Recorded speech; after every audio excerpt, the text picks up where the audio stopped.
हमने शुरुआत में जो बात की थी कि इन्होंने बहुत सारे प्रयोग किए, शिक्षा को लेकर बहुत सारे प्रयोग किए और उसमें बहुत सफल भी रहे। अभी इनसे बातचीत के क्रम में इनसे बहुत सारे मुद्दे पर बातचीत होगी और एक सीरीज़ में इस प्रोग्राम को हम चला रहे हैं और हम लोगों की भी ख्वाहिश यही है कि ऐसे जानकार लोगों को आपसे रूबरू कराएं जिनकी जीवन यात्रा को सुनकर, समझकर या उन राहों पर थोड़ा चलकर आप भी कुछ अच्छा कर सके।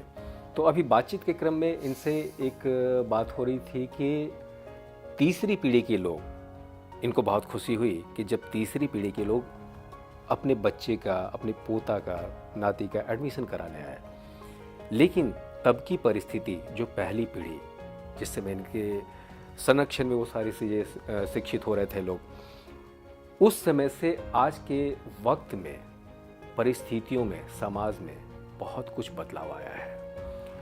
और बदलाव किस तरीके का कि पहले जो सामाजिक समीकरण हुआ करते थे, पारिवारिक स्थिति होती थी कि घर में पिता नौकरी पे होते थे और माँ घर संभालती थी और तब बच्चों की भी परवरिश होती थी। बच्चे स्कूल से लौटकर जब घर आते थे तो रिसीव करने के लिए माँ तो होती थी कम से कम।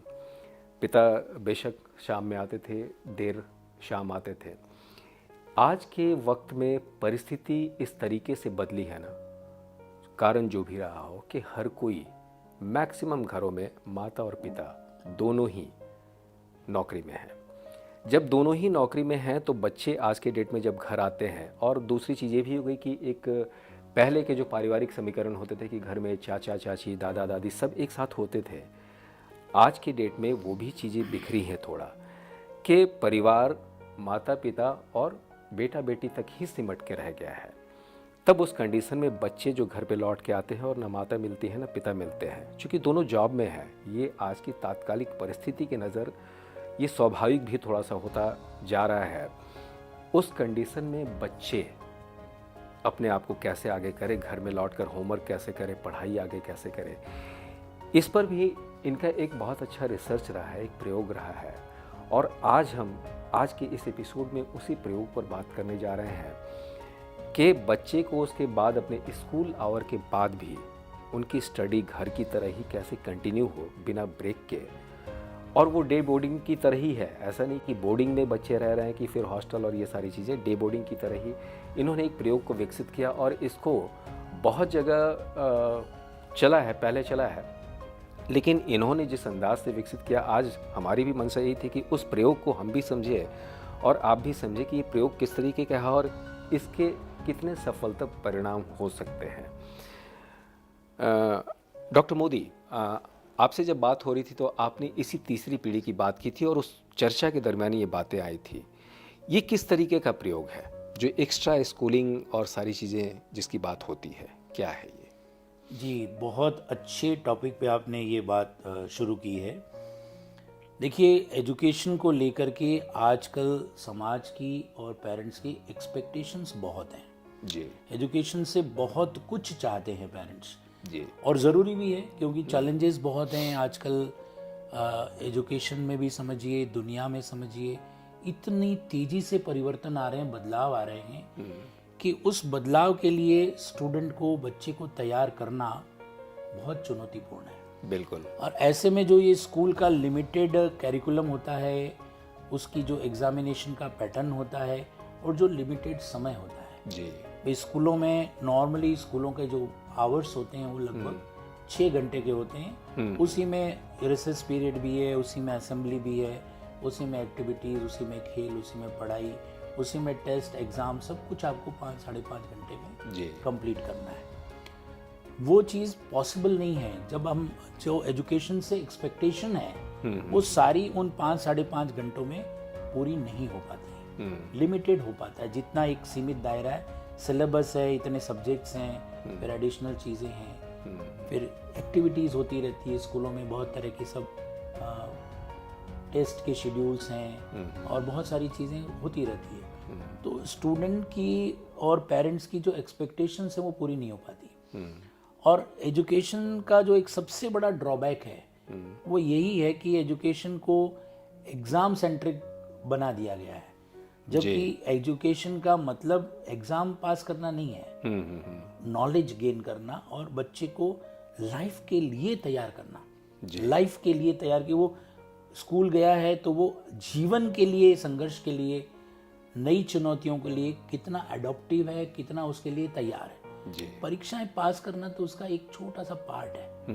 हम हमेशा कहते हैं कि किताबी शिक्षा और जो किताबों में लिखा पढ़ा है और हमने एग्जामिनेशन पास किया, that is part of education, बिल्कुल, नॉट द टोटल एजुकेशन। तो वो जो टोटल एजुकेशन जो मिसिंग है स्कूलों में, उसको हमने महसूस किया कि उसको कैसे दिया जाए।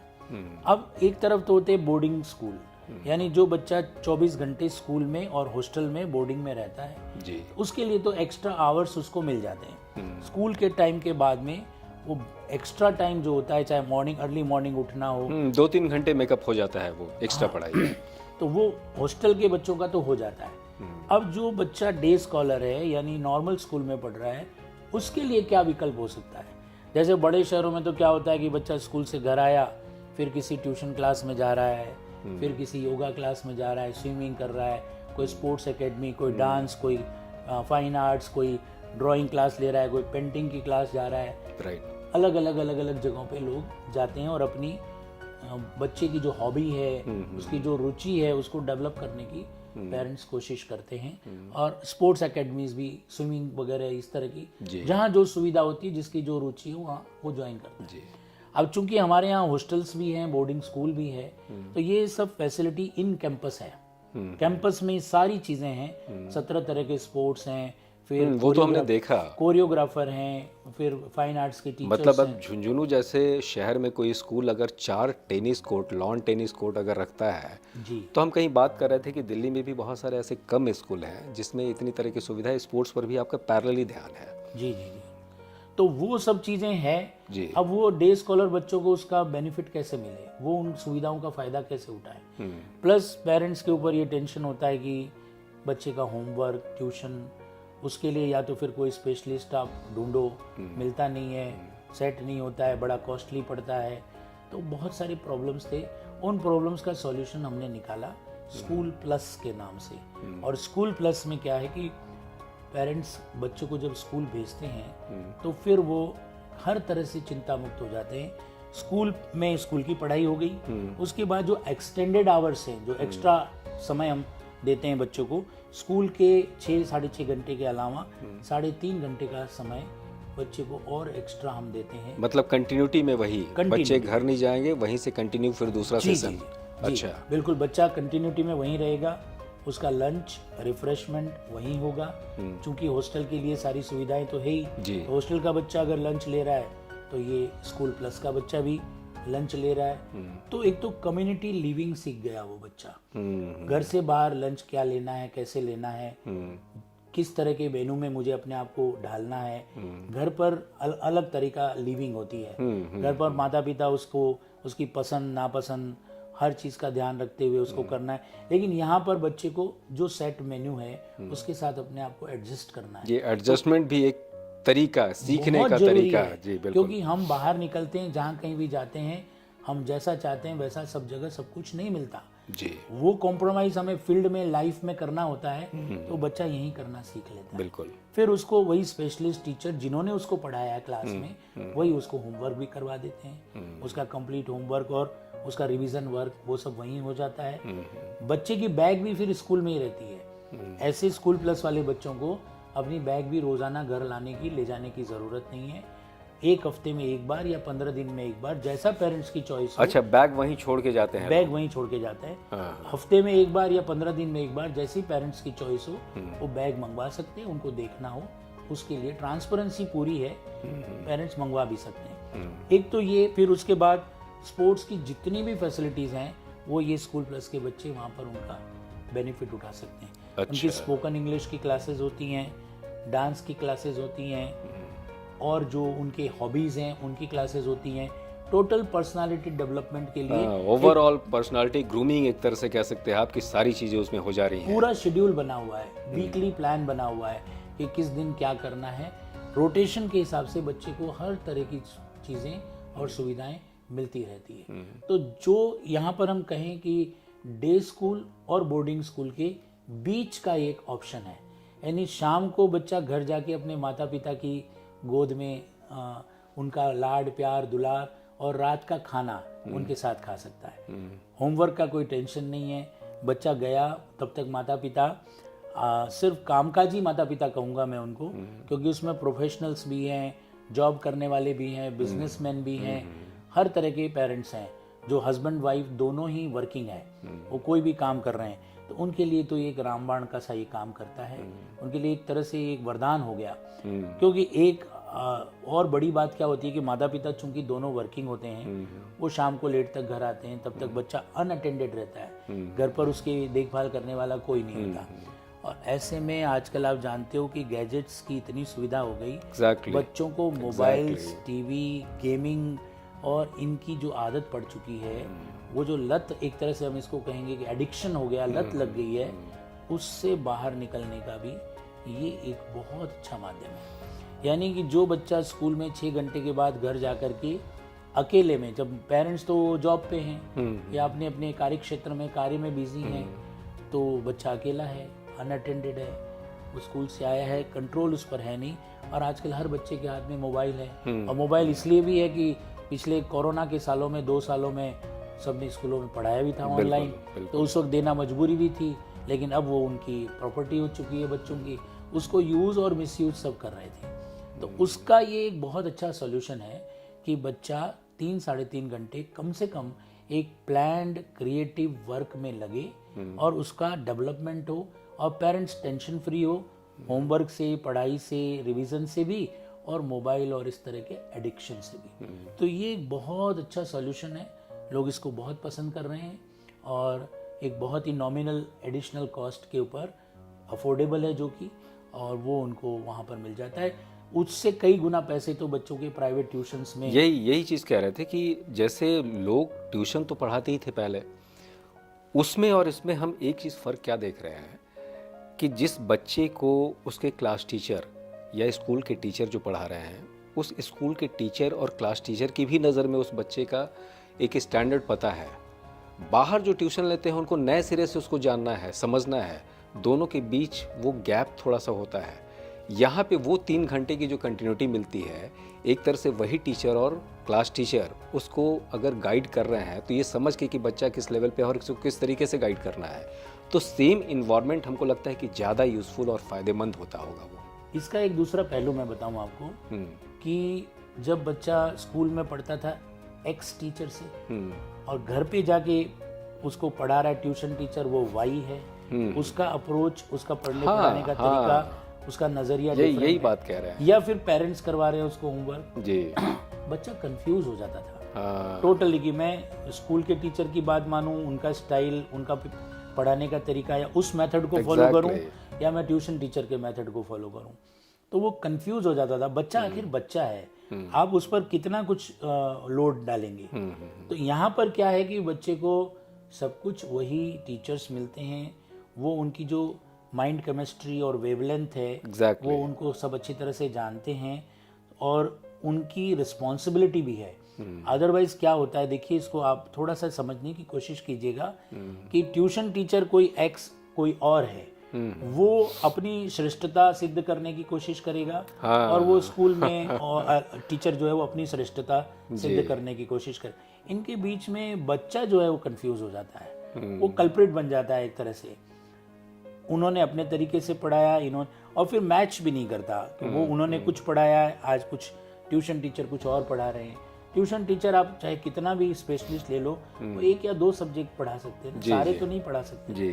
जबकि स्कूल में रोटेशन में टाइम टेबल के हिसाब से उसको वही सब्जेक्ट स्पेशलिस्ट टीचर्स उसको पढ़ने के लिए मिलते हैं। तो ये बहुत बड़ा एक तरह से सिस्टम हमने डेवलप किया है स्कूल प्लस, और इसमें एक रेवोल्यूशन आ रहा है एक तरह से शिक्षा में कि बच्चे को स्कूल, घर और हॉस्टल तीनों के बेनिफिट एक साथ मिल रहे हैं। संडे को अपने घर में हॉलीडे के दिन पेरेंट्स के साथ हॉलीडे भी मना रहा है, शाम के समय पेरेंट्स और फैमिली का भी उसको बेनिफिट मिल रहा है। हॉस्टल के स्टूडेंट को थोड़ा सा ये मिसिंग होता है कि वो लॉन्गर हॉलीडेज में वो हॉस्टल में जाता है, घर जाता है, लेकिन यहाँ पे जिसको हम कहते हैं कि स्कूल प्लस का स्टूडेंट घर के भी बेनिफिट ले रहा है, स्कूल के भी ले रहा है, हॉस्टल के भी ले रहा है। गैजेट से और इस तरह की जो बुराइयां हैं उससे दूर भी हो रहा दूर हो रहा है, गलत आदतें नहीं सीखता बच्चा, एक सेट डिसिप्लिन में पीयर ग्रुप लर्निंग जिसको कहते हैं, साथियों से सीखना, और एक सेट टाइम टेबल के अनुसार उसको सब कुछ हो रहा है जो उसकी रुचि है। कोई थोपी कोई चीज नहीं जाती। हमारे पास जो ऑप्शंस हैं उसमें से पेरेंट्स की चॉइस पूछी जाती है कि आपको किस चीज में फोकस करना है। आपको स्पोर्ट्स में तो 17 स्पोर्ट्स है, उसमें से कौन सा, फिर आपको हॉबी क्लासेस हैं, उसमें से कौन सी। हर तरह के ऑप्शंस पेरेंट्स के पास है। तो बच्चे की रुचि के अनुसार, उसके टेम्परामेंट के अनुसार, उसका फ्यूचर का टारगेट क्या है उसके अनुसार सारी चीजें बिल्कुल वेल प्लान्ड, बिल्कुल प्रोफेशनल लोगों के द्वारा प्लान की हुई ये चीजें हैं। काउंसलर्स बहुत अच्छे हैं, बहुत जिसको कहते हैं ना केयरिंग टीचर्स हैं, और बच्चे को एक एक चीज को उसकी साइकोलॉजी समझ करके उसकी रिक्वायरमेंट के अनुसार रोजाना पेरेंट्स के साथ एक अच्छा कांटेक्ट डेवलप किया हुआ है। रोज रिपोर्टिंग होती है और पेरेंट्स जो चाहे जब चाहे अपने बच्चे के बारे में उनके टीचर से डिस्कस कर सकते हैं और उनकी रिपोर्ट्स ले सकते हैं। तो ये एक बहुत अच्छा कॉन्सेप्ट आने वाले दिनों में हमको लगता है कि जो परिस्थितियां अभी हैं कंटिन्यू, ये तो बढ़ता ही जा रहा है ना कि पेरेंट्स दोनों वर्किंग हैं, ये चीज़ें बढ़ती जा रही हैं। चूँकि नारी शिक्षा पे भी बहुत बल दिए जा रहे हैं हर तरीके से, सामाजिक स्तर से, सरकारी स्तर से। तो ये चीज़ें आने वाले दिनों में और वृहद रूप में देखने को मिलेंगे कि घर में दोनों पेरेंट्स जॉब कर रहे हैं, और तब इस तरह के प्रयोग जो शुरू हुए हैं इसकी सहज स्वीकारिता बहुत तरीके से हमको लगता है कि लोग स्वीकार करना शुरू करेंगे कि हाँ, ये अच्छा एक प्रोसेस है मेरे बच्चे के लिए। आप इसको भी वैसे ही नज़रिए से देख रहे हैं? वक्त कितना लग सकता है? और देखिए, हम पूरे पेशेंस के साथ काम कर रहे हैं, धैर्य के साथ, कोई जल्दबाजी नहीं, कोई भीड़ या कोई जिसको कहते हैं ना कि जल्दबाजी में कुछ करना नहीं है। जी। हमें तो धीरे धीरे और बहुत अच्छे से कर रहे हैं, ग्रेजुअली कर रहे हैं, और इसकी रिक्वायरमेंट लोगों में पहले से थी, लेकिन ऑप्शन नहीं था, लोगों के पास इसकी सुविधा उपलब्ध नहीं थी। अब जैसे जैसे लोगों को सुविधाएं पता चल रही है और इसके जो बेनिफिट्स हैं, उसकी भी बेनिफिट्स और उसका आउटपुट और रिजल्ट जो है थोड़े दिनों के बाद आएगा सामने। लोग जब लोग एक नॉर्मल स्टूडेंट और एक स्कूल प्लस के स्टूडेंट को जब कंपेयर करेंगे, उसका आउटपुट, उसका रिजल्ट, उसकी ग्रूमिंग, उसमें क्या डिफरेंस क्या आया, उसकी पर्सनालिटी में, उसके व्यक्तित्व में क्या परिवर्तन आया, ये जब लोग महसूस करने लग जाएंगे तो और लोग भी इसमें आने लग जाएंगे। और ये एक ऑप्शन है हमारी तरफ से, किसी के ऊपर कोई थोपी हुई चीज़ तो है नहीं। सारे ऑप्शंस हैं, चाहे डे स्कूल में आए बच्चा, स्कूल प्लस में आए या हॉस्टल में आए। सही है। ये मैंने प्रयोग और प्रतिफल, इस दोनों के बीच एक डिस्टेंस तो होता ही है, इंतज़ार करना पड़ता है थोड़ा। लेकिन जो शुरुआत आपने जैसे 40 साल की अपनी जर्नी में बहुत सारे प्रयोग किए और उसका प्रतिफल भी बहुत अच्छा मिला, समाज को भी, आपको भी उसमें खुशी हुई। ये तीसरी पीढ़ी, बार बार हमको नजर याद आ रही हैं चीज़ें कि तीसरी पीढ़ी, और उसका सामना आपके साथ हुआ और आपने अपनी खुशी का भी इजहार किया।